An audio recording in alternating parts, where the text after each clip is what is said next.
Kitab Keluaran dan pasal-pasal selanjutnya mencatat bagaimana asal mulanya terjadi perbudakan terhadap bangsa Israel di tanah Mesir, sampai mereka berteriak kepada Allah untuk meminta kebebasan dan kemudian berfokus kepada kelahiran, sampai waktu dipanggilnya Musa untuk menjadi pemimpin bangsanya. Firaun Mesir tidak mau begitu saja membiarkan orang Israel pergi, sedangkan Allah menghukum Firaun dan orang Mesir dengan 10 tulah Mesir, dan di akhir tulah ke-10 itu, yaitu kematian anak-anak sulung, orang Israel diizinkan pergi dan di bawah pimpinan Musa sekitar 2 juta umat berjalan keluar, meninggalkan tanah Mesir dan melewati padang gurun menuju ke Gunung Sinai. Di gunung tersebut, Allah menyatakan dirinya kepada bangsa Israel, serta mengikat perjanjian dengan mereka.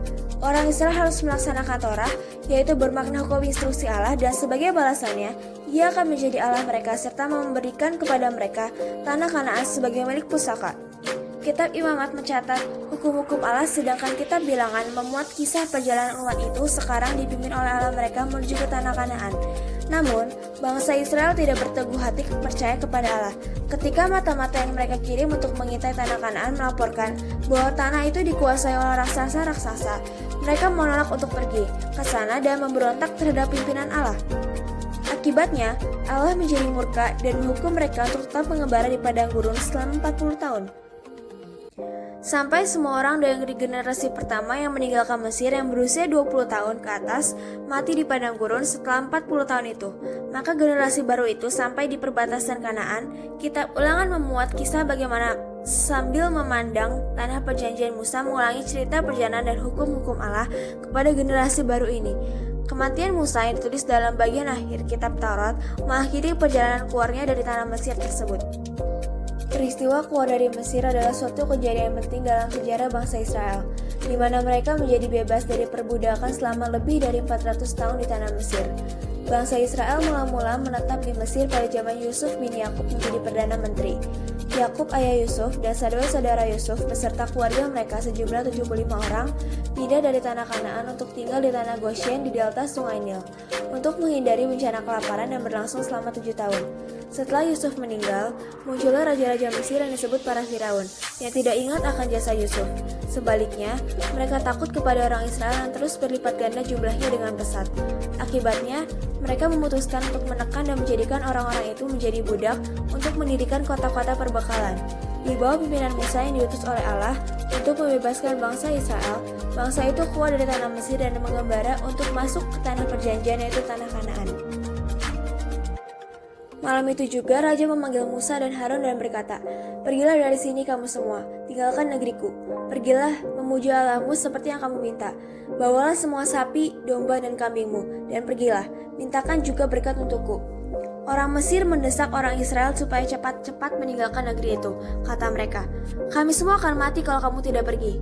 Lalu, orang-orang Israel mengambil panci-panci mereka yang berisi adonan roti yang tidak beragi, membungkusnya dengan kain dan memikulnya. Mereka juga sudah melakukan apa yang dikatakan Musa, yaitu meminta perhiasan emas dan perak serta pakaian dari orang Mesir. Tuhan membuat orang Mesir bermurah hati kepada orang Israel, sehingga mereka memberikan segala yang diminta orang Israel.